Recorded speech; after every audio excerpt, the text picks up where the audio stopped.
Greetings, fellow denizens of the digital world. This is the Serial Killer.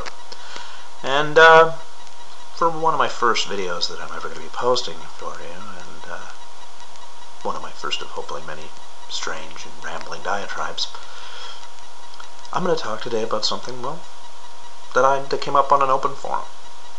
I have some friends that I talk to routinely, and I said to them, so, give me topics, and I will speak of them, and you will see them, and only you will see them, and maybe 5 or 6 other people. Hopefully not my mom, though, because I swear a lot in these things, and that's not good. And up came, out of the topics, excuse my pronunciation of this, because give me a break. I'm like a lot of Anglo-Canadians. I took French in school until it wasn't forced on me, and then I ditched it, and I kind of regret it now, because while I don't exactly like the language, it'd be useful in my job. Yeah. So what I'm going to be talking about today is Salvador Dali video called Un Chien Andalou. Now, to be frank, I had never actually seen it before, and I had to download it to get it. No, I potentially have pirated a video from 1926. Oh, put the cuffs on me now. I'm sorry, set painter guy and movie stunt man. I have let you down. But anyway, to the video. Un Chien Andalou. It's a strange piece, that's for sure, and there's a lot of imagery in here. A lot. I mean, it's Salvador Dali. This is the guy who brought us melting clocks. Yes, I am cultured enough to know about the melting clocks. I don't know the name of it. I'm not that cultured. I mean, who is that cultured these days unless you're an artist or incredibly wealthy and have nothing better to do than pretend you know about art, or unless you just genuinely like art, and I do, but I don't have that much time to dedicate to it. So, from the guy who brought us melting clocks and some other mind in the 20s, I didn't expect anything to be anything more than full of imagery. It's not a talkie, it's a silent. The musical score is rather interesting and evocative and brings out some thoughts, but it's the imagery that gets you thinking. And it did get me thinking. And let's give you a few samples. We got a cross-dressing guy on a bike with a little diagonally striped box. Ooh, and in the box I think there was a hand. But he wasn't the one who revealed the hand to us. No, the box is locked.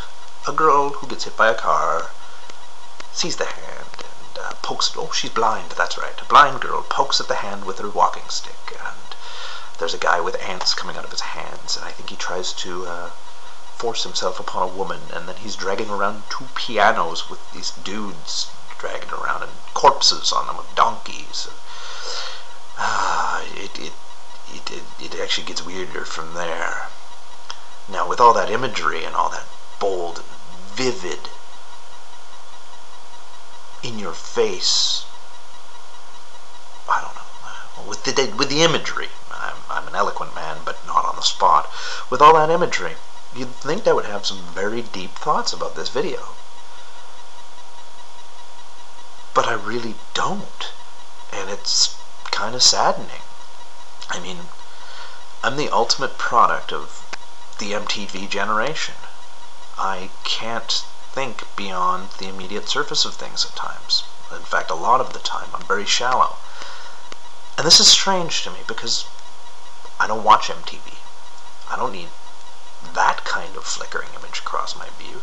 The music enough is usually enough to distract me. I'm a sensory junkie, mind you. I love lights, color, flashing. Hell, I'm addicted to Vegas. Not the gambling, Vegas. But with all this to distract you from things, you don't have time to look at what's deep.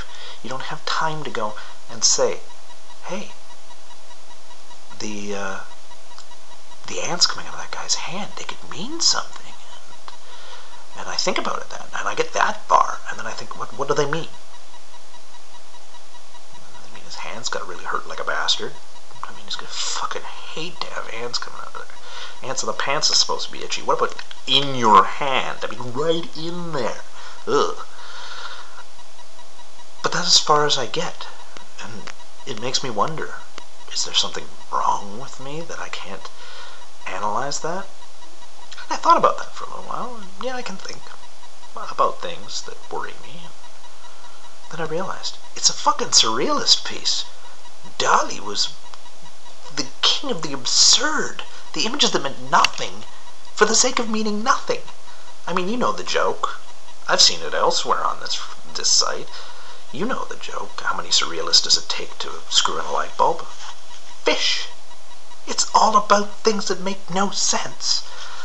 And so to have a guy with his hand with ants coming out of it, and 2 priests and a piano and some dead donkeys. Okay, the 2 priests and the piano, a lot of people said it's because Dali hates religion. Maybe Dali does, but it's just weird, folks. Maybe that's what he was doing. He was making things that were weird. I mean, a woman gets her eye cut in the video.